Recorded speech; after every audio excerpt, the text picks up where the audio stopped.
ಪ್ರಧಾನಿ ಮೋದಿ ನಿವಾಸದಲ್ಲಿ high voltage ಸಭೆಯನ್ನ ಕರೆಯಲಾಗಿದೆ. ಪ್ರಧಾನಿ ನಿವಾಸಕ್ಕೆ ಅಜಿತ್ ದೋವಲ್ ಆಗಮಿಸಿದ್ದಾರೆ. ಅಜಿತ್ ದೋವಲ್ ಜೊತೆ ಪ್ರಧಾನಮಂತ್ರಿಗಳು ಇವತ್ತು ಬಹುಮುಖ್ಯವಾದ ಸಭೆಯನ್ನ ಮಾಡ್ತಾ ಇದ್ದಾರೆ. ಯುದ್ಧಕ್ಕೆ ಸಕಲ ರೀತಿಯ ಸನ್ನದ್ಧವಾಗುವಂತ ಈ ಸಂದರ್ಭದಲ್ಲಿ ಕೆಲವಷ್ಟು ಸ್ಟ್ರಾಟಜಿಗಳನ್ನು ಭದ್ರತಾ ಸಲಹೆಗಾರ ಅಜಿತ್ ದೋವಲ್ನಿಂದ ಪಡೆದುಕೊಳ್ತಾ ಇದ್ದಾರೆ. ರಾಷ್ಟ್ರೀಯ ಭದ್ರತಾ ಸಲಹೆಗಾರ ಅನೇಕ ರೀತಿಯ ಸಲಹೆಗಳನ್ನು ಕೊಡ್ತಾ ಇದ್ದಾರೆ. ನಾಳೆ ಮಾಕ್ ಡ್ರಿಲ್ ಬಗ್ಗೆ ಪ್ರಧಾನಿ ಮೋದಿ ಚರ್ಚೆ ಮಾಡ್ತಾ ಇದ್ದಾರೆ.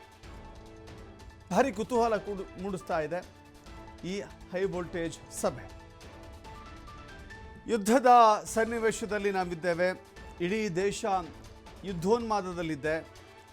ಒಂದು ಕಡೆ ಪಾಕಿಸ್ತಾನವೂ ಕೂಡ ಯುದ್ಧಕ್ಕೆ ಪದೇ ಪದೇ ಪ್ರಚೋದನೆಯನ್ನು ಕೊಡ್ತಾ ಇದೆ. ಈ ಸಂದರ್ಭದಲ್ಲಿ ಪಾಕಿಸ್ತಾನದ ಪ್ರಚೋದನೆ ಇದೆಯಲ್ಲ, ಅದನ್ನು ತಡೆದುಕೊಳ್ಳುವ ಹಂತಕ್ಕೆ ಭಾರತ ಇಲ್ಲ. ಶಸ್ತ್ರಾಸ್ತ್ರಗಳ ಮೂಲಕ ಉತ್ತರವನ್ನು ಕೊಡಬೇಕಾಗಿದೆ. ಪಾಕಿಸ್ತಾನಕ್ಕೆ ಬುದ್ಧಿ ಕಲಿಸಬೇಕಾಗಿದೆ. ಕಾಶ್ಮೀರದ ಕಣಿವೆಗೆ ನುಗ್ಗಿ 26 ಅಮಾಯಕರನ್ನು ಬಲಿ ತೆಗೆದುಕೊಂಡಂಥ ಕಾಶ್ಮೀರದ ಉಗ್ರರಿಗೆ ಆ ಉಗ್ರರ ಅಡುಗು ತಾಣವನ್ನು ಧ್ವಂಸಗೊಳಿಸಬೇಕಾಗಿದೆ. ಪಾಕಿಸ್ತಾನ ಹೇಳಿಕೇಳಿ ಉಗ್ರರನ್ನು ತನ್ನ ನೆಲದಲ್ಲಿಟ್ಟುಕೊಂಡು ಪೋಷಣೆ ಮಾಡ್ತಾ ಬರ್ತಾ ಇದೆ. ಪಾಕಿಸ್ತಾನಕ್ಕೂ ಅಲ್ಲಿನ ಉಗ್ರರಿಗೂ ಕೂಡ ಸಂಪೂರ್ಣವಾಗಿ ಉಡಾಯಿಸಬೇಕಾಗಿದೆ. ಸೊ ಈ ಕಾರಣಕ್ಕಾಗಿ ದೇಶ ಈ ಹಂತದಲ್ಲಿಡುವಂಥ ಪ್ರತಿಯೊಂದು ಹೆಜ್ಜೆಯೂ ಕೂಡ ಬಹಳ ಗಮನ ಇಟ್ಟು ಮುಂದುವರಿಬೇಕಾಗತ್ತೆ. ಕೇಳಿ ಯುದ್ಧ ಅಂತ ಹೇಳಿದರೆ ಸುಮ್ಮನೆ ಆಗೋದಿಲ್ಲ.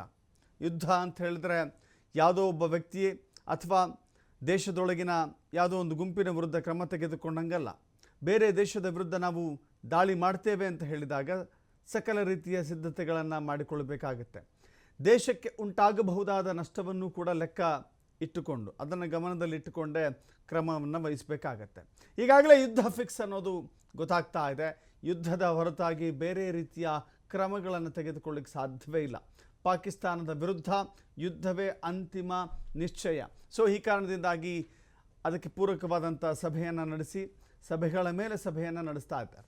ಒಂದು ಕಡೆ ಮಾಕ್ ಡ್ರಿಲ್ಗೂ ಕೂಡ ಪ್ಲ್ಯಾನ್ ಮಾಡಿಕೊಳ್ಳಲಾಗಿದೆ. ಇಡೀ ದೇಶದ ತುಂಬೆಲ್ಲವೂ ಕೂಡ ಅನೇಕ ಕಡೆಗಳಲ್ಲಿ ಮಾಕ್ ಡ್ರಿಲ್ ನಡೆಯುತ್ತೆ.